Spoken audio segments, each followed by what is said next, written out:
Selamat sore Bapak Ibu Saudara-saudari yang terkasih. Kita boleh bertemu kembali dengan sukacita yang daripada Tuhan. Karena kita percaya di dalam setiap pertemuan selalu ada sesuatu yang baru yang Tuhan mau berikan untuk kita semua. Amin. Ya, ada sukacita, ada kekuatan, ada pengharapan di dalam Tuhan. Ya, mari kita bersama-sama masuk dalam doa. Bapa dalam surga, kami bersyukur. Kami berterima kasih Tuhan. Kalau sampai hari ini kami boleh ada sebagaimana kami berada Tuhan. Tantangan pergumulan setiap hari apapun boleh kami atasi bersama dengan Engkau. Sungguh kami bangga mempunyai Tuhan Yesus yang luar biasa. Karena Engkau tidak pernah meninggalkan umat-Mu. Dan karya-Mu yang luar biasa Engkau buktikan bagi setiap kami Tuhan. Melalui doa-doa, melalui pujian penyembahan Tuhan. Kami merasakan kekuatan yang baru terjadi di dalam kehidupan umat-Mu. Tuhan, kami mau belajar lebih dan lebih lagi daripada firman-Mu. Karena rancangan-Mu adalah rancangan yang luar biasa. Kehendak-Mu adalah kami tetap mampu bertahan di dalam menghadapi keadaan dunia yang seperti ini. Dan Engkau tidak menghendaki kami menyerah ya Tuhan. Terima kasih Bapa. Mari Roh Kudus, pengurapan-Mu boleh turun atas setiap kami. Dan kami serahkan waktu ini di dalam pimpinan Roh Kudus. Terima kasih Bapa. Di dalam nama Tuhan Yesus, hamba berdoa. Haleluya. Amin. Amin. Amin. Bapak Ibu Saudara-saudari yang terkasih, kita sadar atau kita tidak menyadari atau selama ini apapun yang saudara dan saya hadapi, bahwa ada sesuatu ya yang dikatakan banyak yang mengalami spiritual disease atau penyakit rohani. Dan kita seringkali tidak memperhatikan dan dianggap biasa, tetapi hidup kita senantiasa dalam tekanan. Ya, oleh karena itu, mari yang terkasih, Tuhan menghendaki Anda dan saya pantang menyerah. Amin. Pantang menyerah, ya. Seringkali kita melihat anak-anak muda, ya. Bahkan juga ada orang tua. Ya, tidak seharusnya semua anak muda, tidak ya, tapi juga ada orang-orang tua. Di saat-saat tertentu mereka itu mentalnya menjadi lemah, kekuatannya itu lemah, ya. Jadi mudah untuk putus asa, mudah untuk cuek semuanya, dan selalu kalau katakan enough is enough, ya. Apalagi kalau udah ngamuk, udah marah, kecewa, nggak tahu sama siapa, ya. Habis itu perkataan yang selalu timbul dari mulut kita adalah enough is enough. Aku gak mau lagi urusan sama orang itu. Aku tidak mau lagi menghadapi hidup ini. Berapa banyak anak-anak Tuhan yang mengalami putus asa, bahkan sampai bunuh diri. Ya, saya mendengar satu kesaksian, ya, bagaimana anak kecil 9 tahun, umur 9 tahun, dia ada di dalam mainnya untuk bunuh diri. Spirit apa itu? Spirit apa dan apa yang dia dengar? Oleh karena itu Bapak Ibu Saudara-saudari yang terkasih, ya, pasangan-pasangan muda, kalau engkau masih mempunyai anak-anak yang masih kecil, jangan anggap remeh anakmu. Mereka itu setiap hari mereka mengambil apa yang dia dengar, cerita-cerita negatif apa yang dia resapi. Dan anak ini mendengarkan berita itu dari teman sekolahnya. Nah, sedemikian rupa. Oleh karena itu, berjaga-jagalah bagi mereka yang masih mempunyai anak-anak kecil. Ya, sekalipun itu perasaan putus asa bukan hanya dialami oleh kaum muda, tetapi juga oleh orang tua. Oleh karena itu kita mau belajar pada sore hari ini. Ya, di mana Tuhan itu mengajarkan saudara dan saya untuk pantang menyerah. Yang saya akan katakan di sini adalah untuk kaum muda kebanyakannya. Mengapa sering kali keluar cetusan-cetusan dari anak-anak muda? I don't care. Aku gak mau urusan. Enough is enough. Selalu mudah untuk menyerah. Kalau diberitahu sesuatu marah. Kalau diberi sesuatu, dikatakan sesuatu berontak. Sekarang ini sampai saya itu bingung. Zaman dulu, ya, ini untuk orang tua saya, di dalam mendidik anak-anaknya, anak itu takut sama orang tua, benar? Lah, zaman sekarang terbalik. Betul? Lah, orang tua takut sama anak. Nah, kalau orang tua ngomong salah, betul? Ya enggak semua. Saya percaya juga masih ada orang yang takut akan Tuhan, doanya luar biasa sehingga anaknya juga hormat sama orang tua. Amin. Ya, sedemikian rupa kalau ada anak-anak muda sampai sudah tidak bisa diajak bicara, sebetulnya kesalahan itu bukan 100% anak muda itu. Kesalahan itu adalah orang tuanya. Betul? Kenapa? Karena dari kecil terlalu dimanja, terlalu protektif, terlalu pakai pampers terus. Ya, di pampers terus anaknya, umur 30 tahun nggak bisa apa-apa. Ada yang saksi ada katanya. Nah,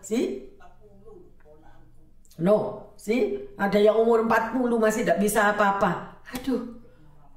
No, mama. Nah, gimana? Itu anak mama. Yang salah siapa? Orang tuanya. Ya, oleh karena itu yang terkasih, ayo kita mau berubah.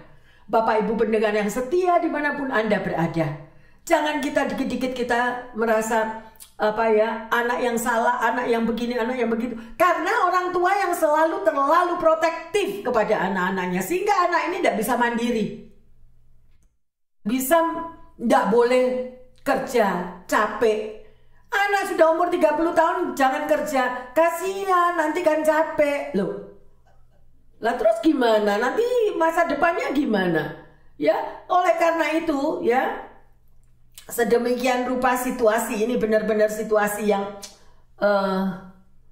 semakin runyam.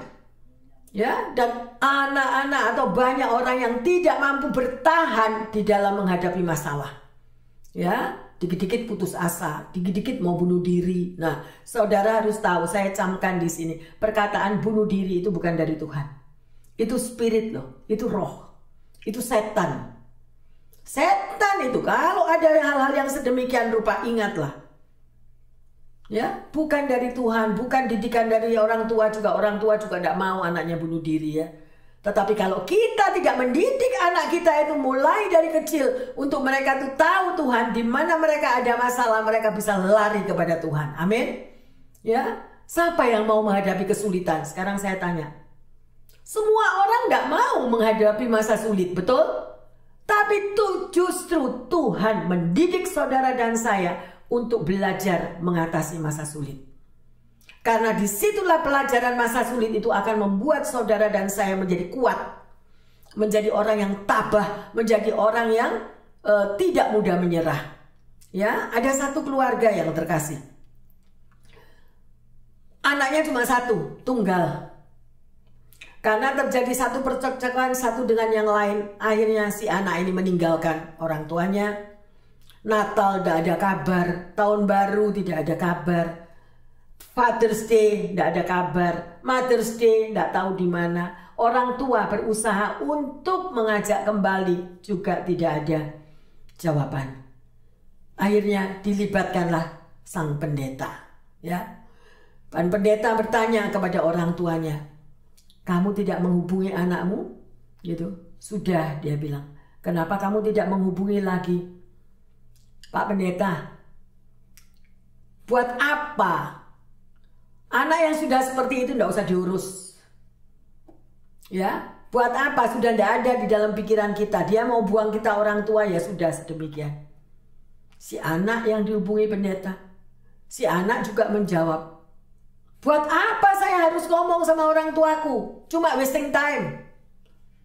Ya, cuma membuang waktu yang sia-sia." Jadi semuanya itu sudah dirancang di dalam mindnya, sudah dirancang di dalam pikirannya, asumsinya mereka putuskan sendiri. Percuma aku ngomong sama orang tuaku. Orang tua juga gitu. Ya, kalau ada masalah bukan anak masuk kamar, orang tua masuk kamar. Nah, percuma ngomong sama anakku.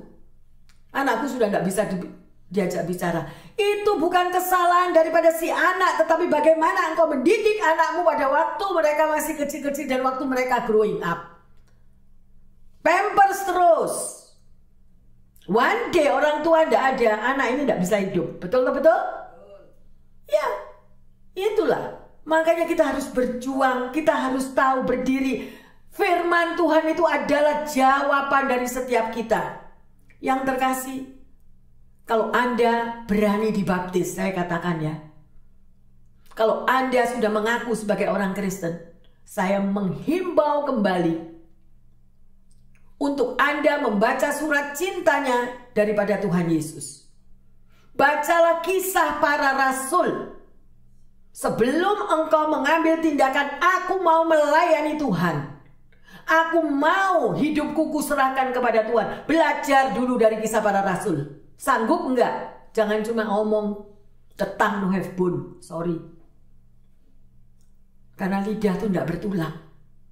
Mengikut Tuhan bukan sesuatu yang mudah. Mengikut Tuhan saudara dan saya dibentuk. Dan dibentuk itu melalui masalah. Orang yang ada di dalam kehidupannya itu menjadi orang yang selalu mau dominan, yang selalu mau menang sendiri, itu sudah something wrong. Gak ada. Ya, justru dengan kerendahan hati, sekalipun anakmu salah, sekalipun suami, sekalipun istrimu salah, dengan kerendahan hati kita menegur mereka. Oke? Karena terlalu banyak orang tua yang dominan kepada anaknya. Kamu harus makan ini. Kamu jangan beli itu. Beli boleh, tidak lebih satu. Itu sudah bukan waktunya. Beri kehendak bebas kepada anak-anakmu. Pelajari pelajaran itu agar mereka juga tahu memakai uang itu bagaimana, untuk foya-foya atau mereka belajar untuk hemat. Mereka akan, pikirannya akan pecah sendiri. Tetapi kalau always selalu ada di dominan, tidak boleh ini, tidak boleh itu, tidak boleh ini, tidak boleh. Nah, tuh nanti bayar harganya. Ya, sekali lagi saya menghimbau yang terkasih, pelajarilah Kisah Para Rasul. Saya begitu bangga terhadap Rasul Paulus. Kalau saya membaca di dalam Kisah Para Rasul, saya bisa menangis sendiri.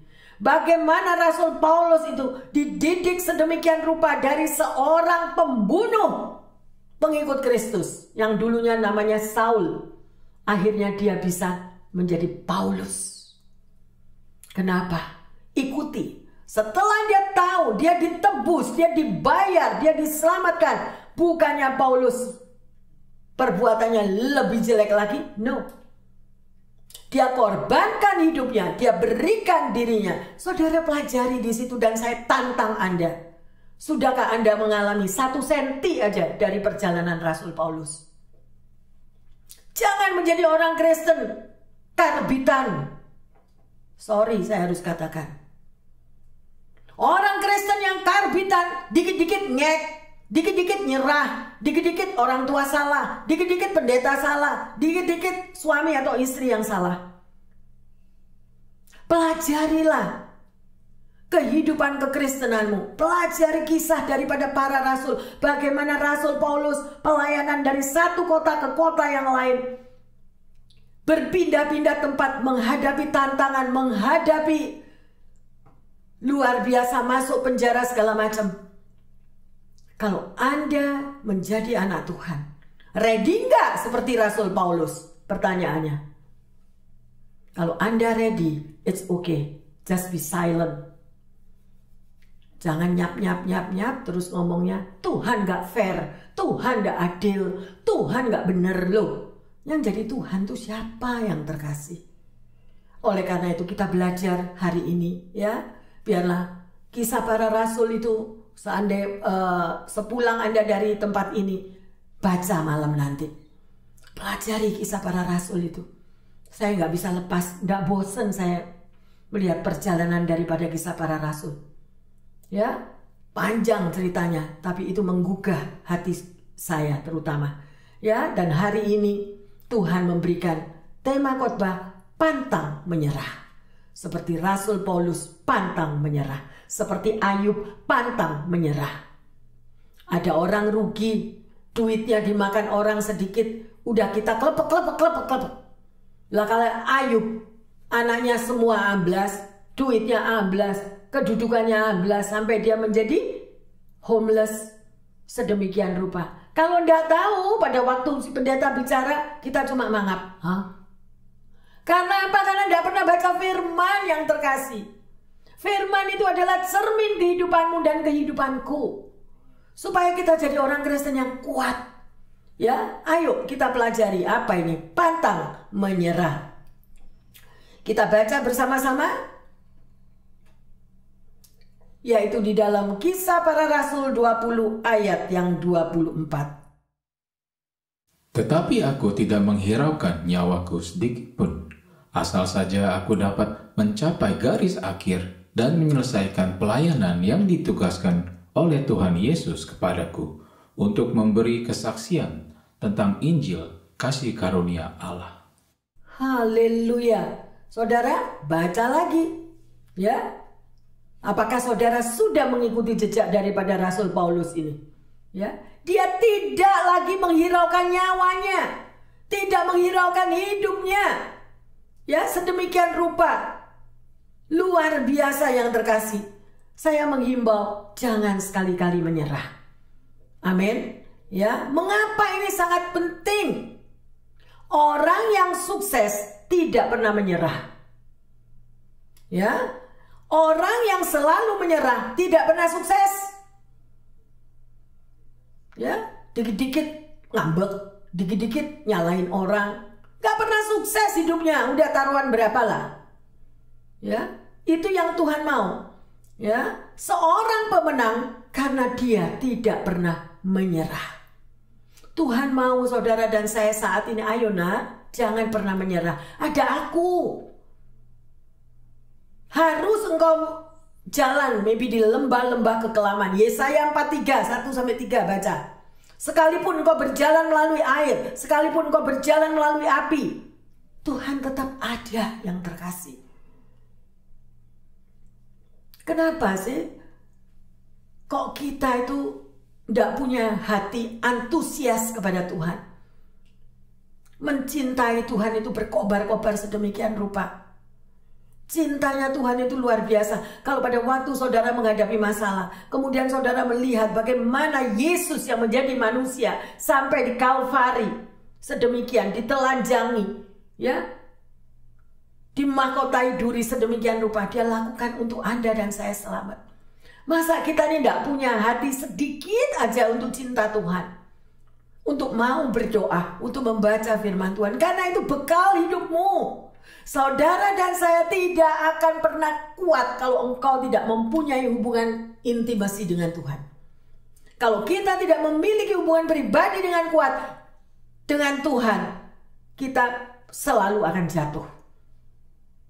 Kita selalu akan menyerah. Ya, dan itu bukan yang Tuhan mau. Tuhan mau saudara dan saya menjadi laskar Kristus yang mempunyai hati yang luar biasa. Dan itulah yang Tuhan mau berikan untuk saudara dan saya. Ada satu penelitian yang terkasih. Ada satu grup daripada student Jepang dan satu grup dari student Amerika. Mereka itu diberi puzzle. Ya, tahu ya saudara puzzle, kalau anak kecil itu membuat puzzle ya, sedemikian rupa. Orang-orang dari Amerika menyelesaikan puzzle-nya hanya dengan 10 menit. Why? Karena menyerah. Tapi grup daripada student Jepang, mereka menyelesaikan 47% lebih lama. Karena apa? Karena mereka pantang menyerah. Dan kenapa dia selalu unggul di dalam matematika? Ya, karena apa saudara? Kuncinya di sini. Bapak Ibu yang terkasih dimanapun Anda berada, kalau engkau mempunyai anak, didiklah anakmu untuk mereka pantang menyerah. Pantang menyerah, jangan diturutin semuanya.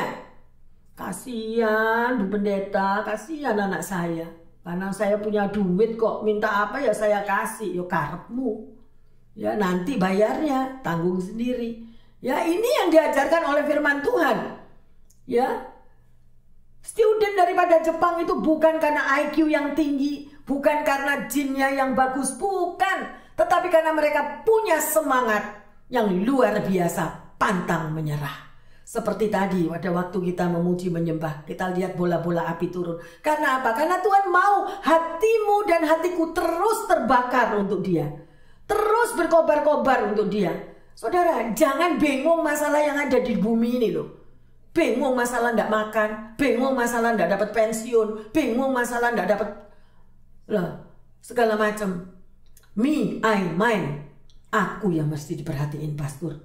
Duitku harus balik, pastor. Masa depanku harus begini, harus begitu. Yang terkasih, masa depanmu tidak dalam tanganmu. Saya tidak menakut-nakuti. Tetapi milikilah hubungan pribadi dengan Tuhan setiap hari. Berserah total sepenuhnya. Dia pegang kendali atas hidupmu dan hidupku. Menjadi orang Kristen alami. Jangan menjadi orang Kristen karbitan. Why saya bilang karbitan? Karena selalu dengar kata orang ada mujizat, kata orang ada kesembuhan, kata orang ada kemakmuran. No, alami sendiri. Ingat ya, saya nggak menakuti. Saya bilang setiap orang akan masuk dalam baptisan api. Baptisan api, kita dibentuk di dalam perapian, sakit. Sampai titik akhir dari hidupmu, setiap orang akan mengalami padang gurun. Ready enggak? Lah kalau tiap hari enggak punya hubungan pribadi dengan Tuhan, yang dilihat sandiwara, drama Korea, drama India, nanti drama mana lagi? Saya enggak tahu. Lah baca firman Tuhan, kalau ingat. Jangan yang terkasih, selagi ada waktu saya ingatkan, ayo. Ya, bacalah firman Tuhan karena itulah kekuatan di dalam hidupmu dan hidupku. Ya, luar biasa. Ya, saudara tahu siapa pencipta daripada mobil Ford? Tahu kan? Namanya siapa? Henry Ford. Henry Ford itu punya moto di dalam hidupnya. Jangan pernah menyerah. Jangan pernah menyerah. 5 kali dia bangkrut. Setelah 5 kali dalam kebangkrutan, dia bangun lagi, pantang menyerah. Kalau Anda begitu mudah untuk menyerah, padahal nggak tahu sebentar lagi di depanmu itu adalah kesuksesanmu. Langkah di depanmu itu bakal sesuatu yang terjadi yang luar biasa kalau kita setia mengikut Tuhan. Ya, pendengar di sini semua nggak ada yang pernah bangkrut kan? Belum ada pernah bangkrut kan? Lah kok bingung? Takut bangkrut Bu Pendeta. Takut gimana nanti? Tahu enggak?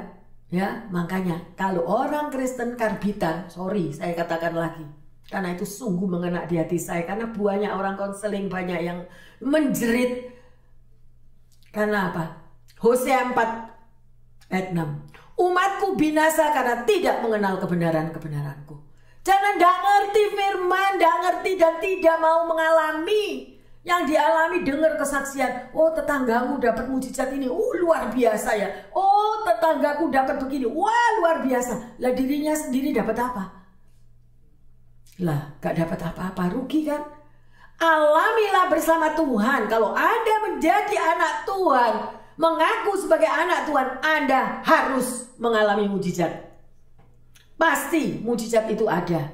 Makanya orang yang bisa cerita karena ngalami. Yang gak pernah cerita cuma, bener ya? Tuhan itu hidup, bener tak? Nah, karena gak tahu. Ya, ayo yang terkasih. Ya, Anda juga tahu ya. Presiden Winston Churchill. Apa perkataannya dia juga? Dia terus mengumandangkan kata-kata, jangan pernah menyerah. Never and never give up. Never and never give up. Bapak Ibu yang tercinta, apakah engkau ajarkan kepada anak-anakmu? Never give up. Jangan menyerah. Jangan menyerah. Tidak bisa belajar lagi. Tidak bisa belajar lagi. Tidak, Bu Pendeta. Zaman sekarang itu kan zamannya Bu Pendeta kecil. Zaman sekarang anak-anak saya nggak boleh susah. Nggak naik kelas, gampang, ada amplop. Naik pasti. Jalan pintas kan? Orang tua selalu memberikan jalan pintas kepada anak-anaknya. Justru itu menghancurkan sang anak. Anak tidak pernah berlatih. Cari dulu. Ya, contoh saya masih ingat gimana orang tua saya mendidik saya. Dulu saya kan semua ini di sini kan pernah gede di Indonesia kan. Jam 4 pagi loh, saya ini cewek, oke? Jam 4 pagi. Jam 1 pagi nada air kan? Air kalau keluar kan jam 1 pagi. Jam 4 papa saya sudah bangunkan saya, sudah ada 2 timba di situ. Umur 4 tahun. Dan saya sungguh begitu sangat mengasihi, mencintai orang tua saya. Karena didikan yang seperti itu, saya pantang menyerah. Sekalipun berkali-kali saya jatuh, juga putus asa berkali-kali. Tapi tetap semangat itu tetap kuat. Dan peninggalan yang terakhir dari papa saya, dia tidak berikan harta, dia tidak berikan apa, dia berikan Alkitab. Dan dia katakan, baca itu. 1001 macam masalahmu, jawabannya ada di situ. Saya tidak tahu dari semua saudara, akhirnya saya yang jadi pendeta. Mungkin papa saya sudah diberi hikmat. Karena persekutuan pribadi dengan Tuhan itu yang membuat saudara dan saya kuat dan pantang menyerah. Tuhan itu tidak mau. Dan bahkan Tuhan itu memberikan saudara itu jadi kepala, bukan ekor. Ya, di firman-Nya ada. Luar biasa. Saya teringat yang terkasih akan masa-masa yang gelap yang pernah saya alami di dalam hidup. Ya, dan itu tertulis di dalam Ibrani 10:32. Saya akan baca. Ya. Ingatlah akan masa yang lalu. Sesudah kamu menerima terang, kamu banyak menderita. Oleh karena kamu bertahan dalam perjuangan yang berat. Kalau Anda lihat saya ada di sini, anugerah. Kalau Anda kuat bertahan di dalam hidupmu, anugerah. Oleh karena itu saya bagikan, saya berikan kepada setiap pendengar yang setia yang terkasih. Jangan pantang menyerah, jangan pernah mau menyerah. Go through until the end. Amin. Saudara bisa dengar kok suara Tuhan. Ya, bukan cuma pendeta atau siapa orang yang dikaruniai. No, kuncinya apa? Setialah kepada Tuhan. Ajak bicara Dia. Ya. Bagaimana Yesus berjalan di atas air jam 3 pagi? Bagaimana Yesus berdoa pagi-pagi buta jam 3 pagi? Lakukanlah hal itu kalau Anda bisa melawan dirimu. Dan itu adalah kebiasaan saya untuk melakukan itu. Tuhan memberitahukan hal-hal yang bakal terjadi. Ya, karena Dia tahu ada apa di sekelilingnya, ada apa di tengah jemaat, ada apa di tengah keluarga. Dan saudara bisa mengalami yang terkasih. Ya, luar biasa. Sekali lagi, bertahanlah di dalam persoalan badai hidupmu. Ya, sedemikian rupa. Banyak persoalan, banyak kesulitan, tetapi endingnya pasti Tuhan campur tangan kalau kita berseru selalu kepadanya. Kita lanjut saudara, yaitu di dalam cerita Raja Yosafat. Ya, Raja Yosafat ini dikepung, diserang oleh Bani Moab, Bani Amon, dan orang-orang Meunim. Ya, 3 pasukan yang besar. Dan Raja Yosafat juga mengalami ketakutan. Ayo kita baca 2 Tawarik 20 ayat 9 sampai 12. Bila sesuatu malapetaka menimpa kami, yaitu pedang, penghukuman, penyakit sampar, atau kelaparan, kami akan berdiri di muka rumah ini di hadapanmu, karena namamu tinggal di dalam rumah ini. Dan kami akan berseru kepadamu di dalam kesesakan kami, sampai Engkau mendengar dan menyelamatkan kami. Sekarang lihatlah Bani Amon dan Moab dan orang-orang dari pegunungan Seir ini. Ketika orang Israel datang ke tanah Mesir, Engkau melarang mereka memasuki negerinya. Oleh sebab itu, mereka menjauhinya dan tidak memusnahkannya. Lihatlah, sebagai pembalasan mereka datang mengusir kami dari tanah milik yang telah Engkau wariskan kepada kami. Ya Allah kami, tidaklah Engkau akan menghukum mereka, karena kami tidak mempunyai kekuatan untuk menghadapi laskar yang besar ini, yang datang menyerang kami. Kami tidak tahu apa yang harus kami lakukan, tetapi mata kami tertuju kepadamu. Luar biasa ya. Kalau Anda baca ini, Raja Yosafat pun dikepung sedemikian rupa. Yang terkasih, dia juga mengalami ketakutan. Tetapi Tuhan izinkan itu terjadi. Mengapa? Karena di dalam persoalan hidup yang Anda dan saya hadapi, ada sesuatu yang luar biasa. Ada rancangan Tuhan yang luar biasa, ya. Oleh karena itu, semuanya itu ada gunanya supaya saudara dan saya mengerti artinya hidup bersama Tuhan. Amin. Jangan berjalan sendiri, ya. Kita akan kalah. Tapi kalau bersama Tuhan itu lain, ya. Allah tidak pernah mau saudara dan saya menjadi lelah, ya, menjadi capek. Beberapa waktu yang lalu saya mendengar satu kesaksian, ya. Bagaimana kalau seseorang itu sudah biasa ditempa pendidikan yang begitu pahit, begitu berat, mereka pasti mempunyai semangat yang berapi-api. Kadang-kadang dia mengatakan, saya kalau melihat generasi yang sekarang ini adalah generasi yang lemah. Generasi yang lemah karena mereka tidak melihat bagaimana perjuangan daripada para orang tua yang dulunya penuh semangat untuk membesarkan mereka. Mereka nggak lihat itu. Zaman sekarang ini poinnya banyak sekali anak-anak yang mudah menyerah. Ya, tetapi Tuhan ajarkan jangan pernah menyerah. Ada dua hal yang terkasih yang kita harus tahu, yaitu tidak ada yang mustahil bagi Tuhan dan jangan menyerah. Pegang prinsip dua hal ini. Tidak ada yang mustahil bagi Tuhan. Ya, Tuhan sanggup melakukan, menjawab semua, bahkan memberikan mujizat kepada kita. Ya, dan yang kedua, jangan pernah menyerah. Tetapi ada dua hal yang berbeda, yaitu menyerah, ya, dengan berserah. Menyerah artinya kita itu dengan nada negatif.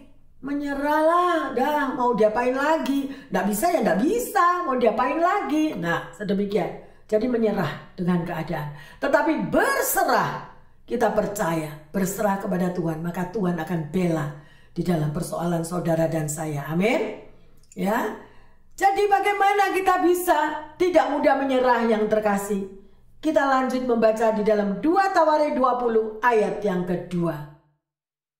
Datanglah orang memberitahukan Yosafat, suatu laskar yang besar datang dari seberang laut Asin, dari Edom, menyerang tuanku. Sekarang mereka di Hazion Tamar, yaitu En-Gedi. Ya, ini Raja Yosafat mendapatkan berita yang seperti ini. Kamu bakal dikepung ini loh. Ada musuh, ada orang jahat yang bakal, ya, mengepung kamu. Jadi kalau kita mendengar berita yang menakutkan, apa yang saudara dan saya akan lakukan? Ya, ini kuncinya di sini, ya, yang terkasih. Kalau kita mau menjadi manusia yang tidak mudah menyerah, kita tidak terpancing dengan berita-berita yang menakutkan. Kita tidak akan terkecoh dan kita menjadi belum apa-apa udah ketakutan. Ya, contohnya pada waktu COVID itu. Banyak orang yang mati bukan karena COVID, tetapi banyak orang yang mati karena sakit jantung. Amin. Karena apa? Karena ketakutan. Sedemikian rupa, ya. Jangan mudah menyerah yang terkasih, ya. Janganlah selalu membiasakan mendengar berita-berita negatif yang dari luar. Ya, kalau berita yang positif boleh saudara dengar, tapi itu berita hoax itu banyak kan? Ya, berita hoax itu banyak. Dari Indonesia telepon saya tengah malam tanya berita dari diberitakan di LA ada hancur-hancuran segala macam. Loh, kita yang tidur tengah malam kaget dengar berita yang sedemikian, kita di LA tidur nyenyak, tidak ada apa-apa, kan? Sedemikian rupa. Jadi itu berita hoax, itu banyak sekali berita yang dibuat-buat yang sedemikian rupa. Jangan memberikan tanggapan kepada berita yang sedemikian. Sekalipun itu fakta bahwa memang ada serangan daripada musuh, kita bisa lari kepada Tuhan yang pertama. Kita menjerit kepada Tuhan karena Dialah pertolongan kita. Amin. Ya. Jadi prioritas datang kepada Tuhan. Lanjut 2 Tawarik 20 ayat 3 dan 4. Yosafat menjadi takut, lalu mengambil keputusan untuk mencari Tuhan. Ia menyerukan kepada seluruh Yehuda supaya berpuasa, dan Yehuda berkumpul untuk meminta pertolongan daripada Tuhan. Mereka datang dari semua kota di Yehuda untuk mencari Tuhan. Luar biasa. Apa yang dilakukan oleh Yosafat? Dia mendengar berita yang menakutkan dan dia perintahkan semuanya berdoa dan berpuasa.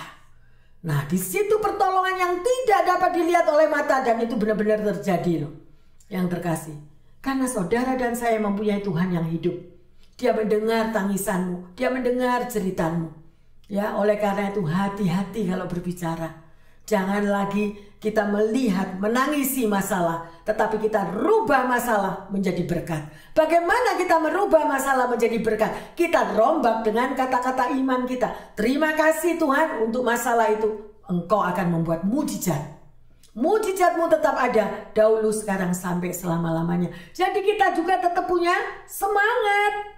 Tapi kalau begitu berita itu masuk, langsung kita down, langsung kita lemah, langsung kita menyerah. Nggak ada jawaban. Mengucap syukur adalah jalan pintas untuk mujizat terjadi. Ya, mengucap syukur. Mungkin ada orang yang bilang, Bu Pendeta ini gimana sih? Wong orang punya masalah kok disuruh bilang terima kasih.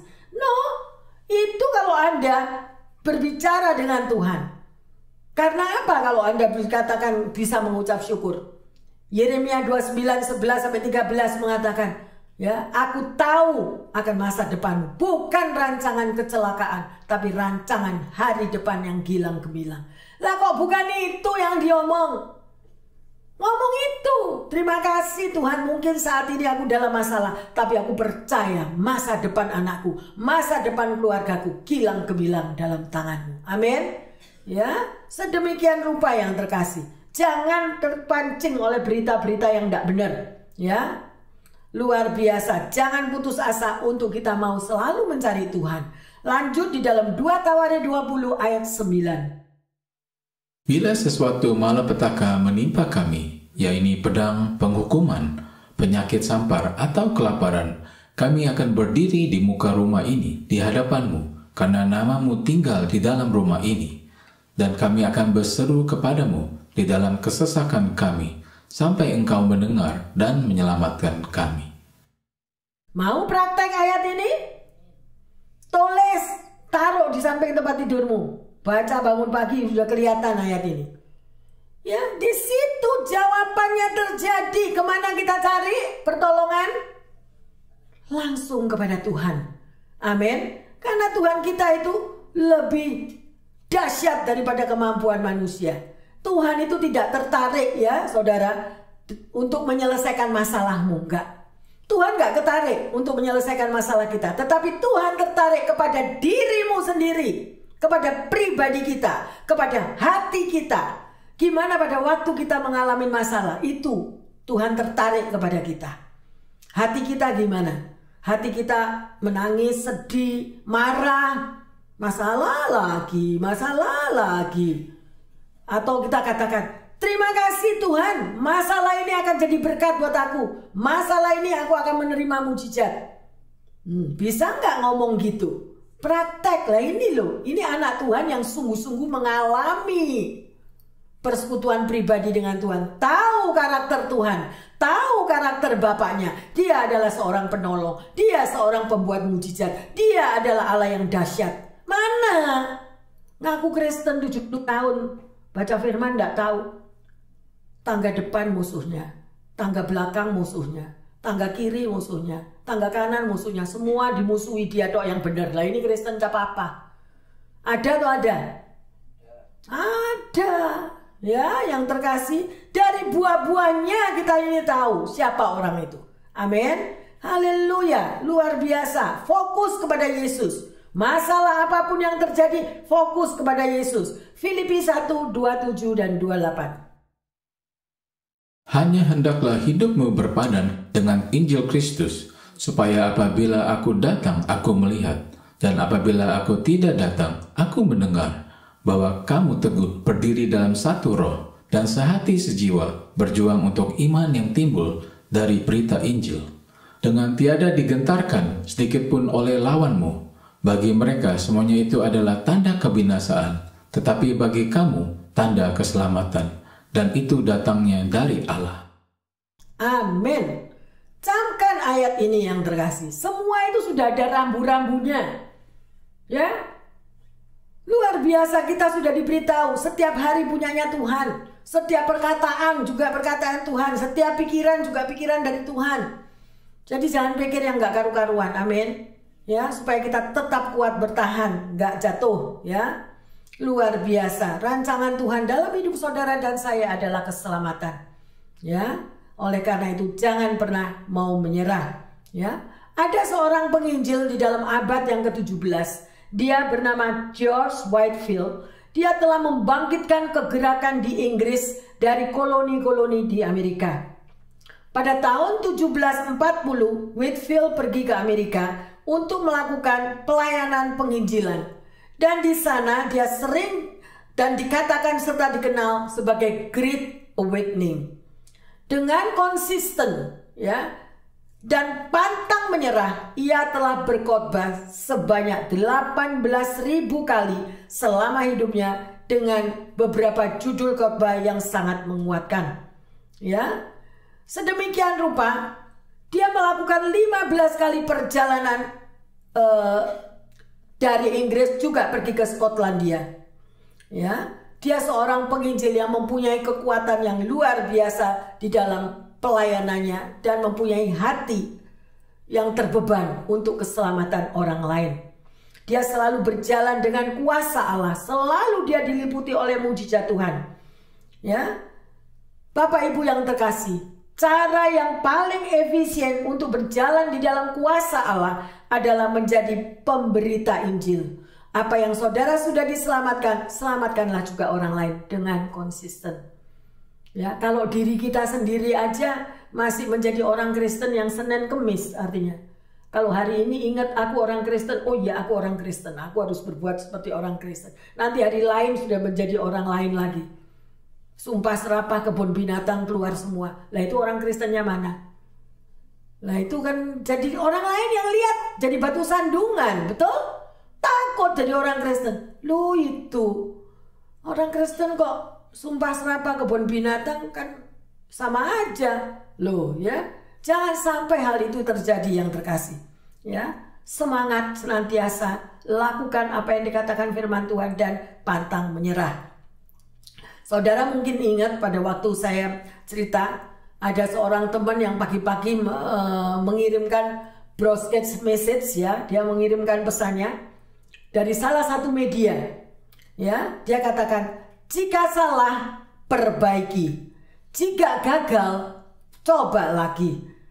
Tetapi jika kamu menyerah, semuanya selesai. Ya, jadi sekali lagi, kalau Anda pernah berbuat salah, perbaikilah. Ya, jika gagal, ayo coba lagi. Ya, tetapi kalau kita menyerah, everything is done. Semuanya sudah selesai. Ya, dan pesan yang Tuhan berikan kepada saudara dan saya itu adalah membangunkan iman kita, membangunkan semangat kita. Jangan lagi ada yang mau menyerah. Apapun besarnya masalah, bagi Tuhan tidak ada yang besar. Bagi Tuhan gak ada yang besar, semuanya Tuhan bisa buat kok. Ya, makanya cintailah firman Tuhan. Ya, di dalam Amsal 24 ayat 10, ayo kita baca. Jika engkau tawar hati pada masa kesesakan, kecillah kekuatanmu. Ya, Jadi kalau kita ini sudah tawar hati, uring-uringan, negatif thinking, ya, semuanya udah, kekuatan kita itu udah kecil.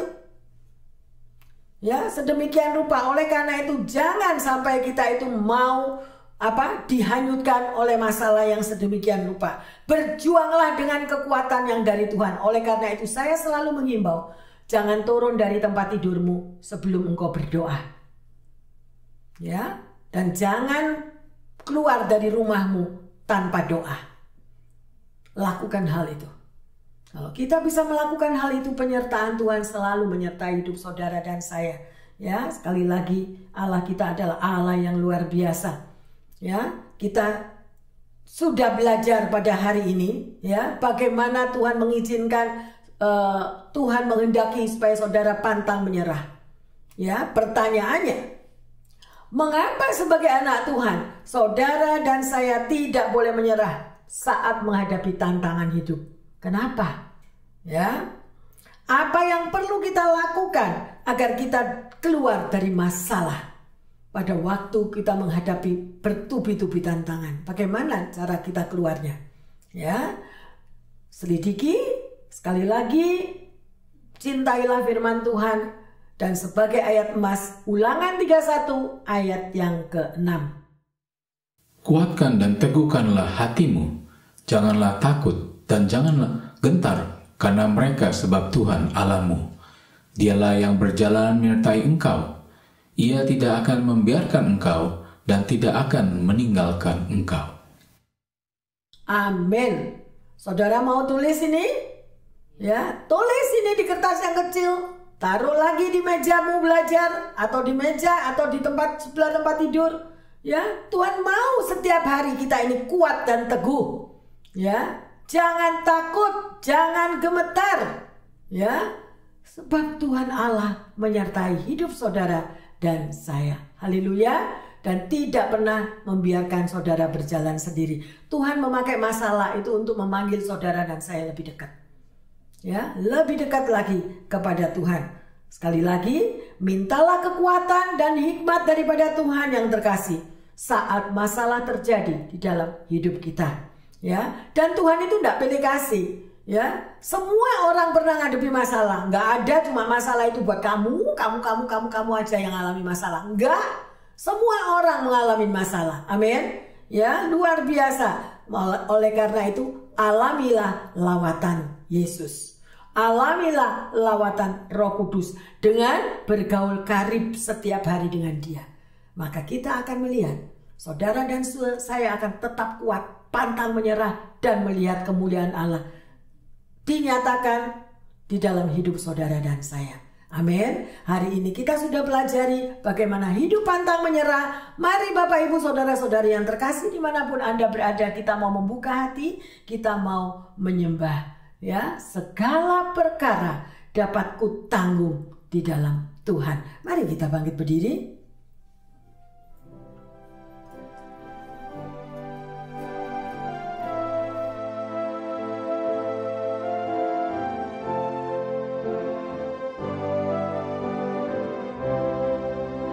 Haleluya, Jesus.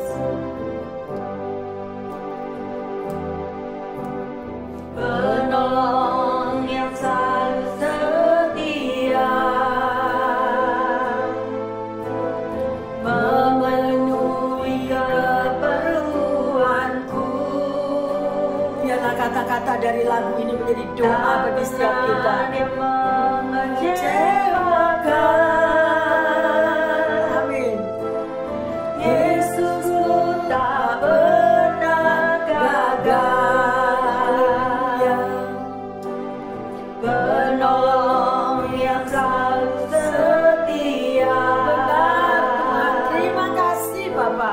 Memenuhi keperluanku. Yes, Lord Jesus.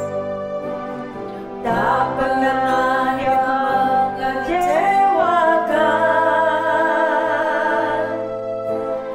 Yesusku tak pernah gagal.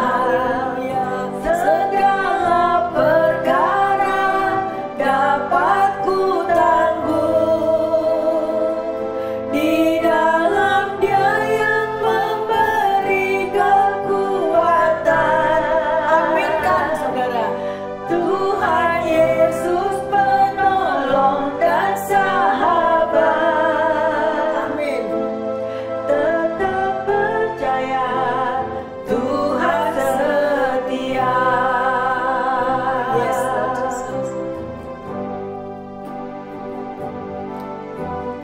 penolong yang selalu setia.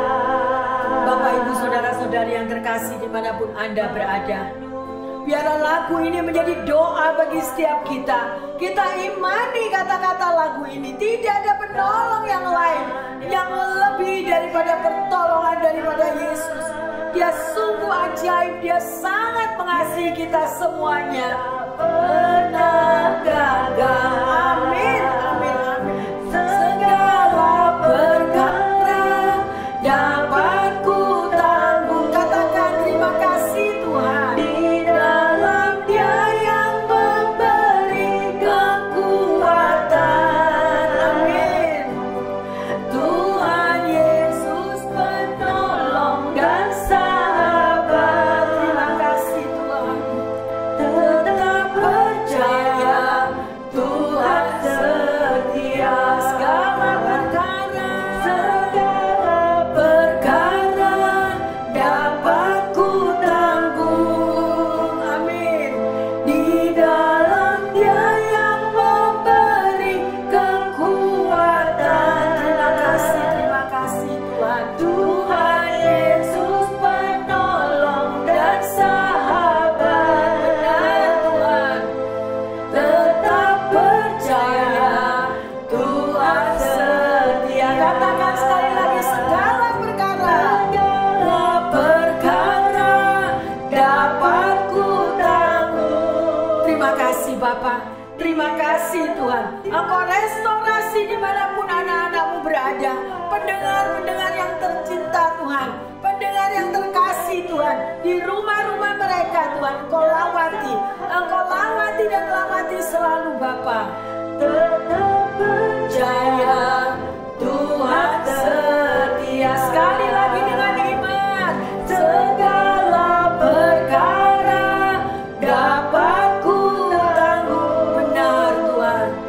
Di dalam Dia yang memberi kekuatan.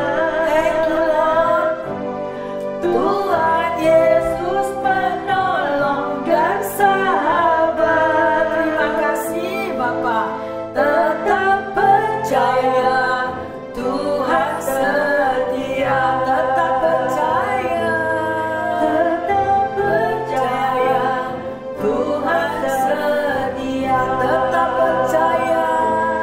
Tetap percaya Tuhan setia. Terima kasih, terima kasih, terima kasih Bapak. Tuhan Yesus, kami bersyukur dan berterima kasih untuk firman yang Engkau sudah berikan kepada setiap kami. Engkau mengingatkan kami kembali Tuhan, untuk kami tetap kuat hidup bersama dengan Engkau dan tidak menyerah. Tuhan, kami percaya bahwa Engkau sudah memberikan kekuatan yang baru. Firman yang Engkau berikan sungguh-sungguh berkuasa Tuhan, mengubahkan pikiran kami, mengubahkan hati kami, dan memberikan semangat yang baru Tuhan. Mengobarkan hati kami Tuhan, sehingga kami selalu berapi-api, tetap kuat, pantang menyerah, karena Tuhan selalu menggandeng tangan anak-anak-Mu. Terima kasih Tuhan. Biarlah mulai hari ini, dimanapun pendengar yang setia dan jemaat Tuhan, tidak akan lagi pernah berputus asa. Tidak ada lagi yang tawar hati di dalam menghadapi masalah dan tantangan hidup. Terima kasih Tuhan. Ajarkan kepada anak-anak-Mu Tuhan, untuk selalu mau bertahan dengan kuat dan senantiasa cinta untuk membaca firman-Mu. Karena itulah yang mengubah dan memberikan kekuatan serta penghiburan Tuhan. Kami terus akan melangkah maju ke depan. Hari-hari ke depan kami Tuhan, Engkau sudah tahu. Oleh karena itu kami mau Tuhan, bahwa pengurapan Roh Kudus melalui firman yang sudah ditaburkan menjadikan kami manusia yang baru, pantang menyerah di dalam segala perkara. Hamba berdoa secara khusus Tuhan, bagi pendengar yang setia maupun jemaat dimanapun mereka berada Tuhan. Mungkin ada yang dalam keadaan sakit, mungkin ada yang dalam kekurangan ekonomi, mungkin ada yang mengalami Tuhan keretakan di tengah hubungan keluarga. Bapa, bangunkan kembali semangat mereka. pantang menyerah menghadapi setiap tantangan itu. Dan pasti Tuhan ada jalan keluar, ada jawaban, ada terobosan yang mengubahkan setiap kehidupan umat-Mu. Terima kasih Bapa dalam surga, sehingga kami semua memiliki masa depan yang gilang gemilang bersama dengan-Mu. Karena Engkau adalah Bapa yang setia. Terima kasih Bapa dalam surga, di dalam nama Tuhan Yesus. Hamba berdoa dan mengucap syukur, yang percaya dan sudah menerima kekuatan yang baru untuk tidak pantang menyerah mengatakan amin, amin, amin. Bapak, Ibu, Saudara-saudari yang terkasih dimanapun Anda berada, seberapa masalah mungkin yang Anda hadapi, percayalah bahwa Tuhan kita setia. Ya, jadi sekali lagi, pantang menyerah, berjalan terus dengan tegap bersama Tuhan, maka kita akan melihat kemuliaan Tuhan terjadi di dalam hidup saudara dan saya. Semua yang percaya mengatakan amin. Tuhan Yesus memberkati semuanya. Amin, amin, amin.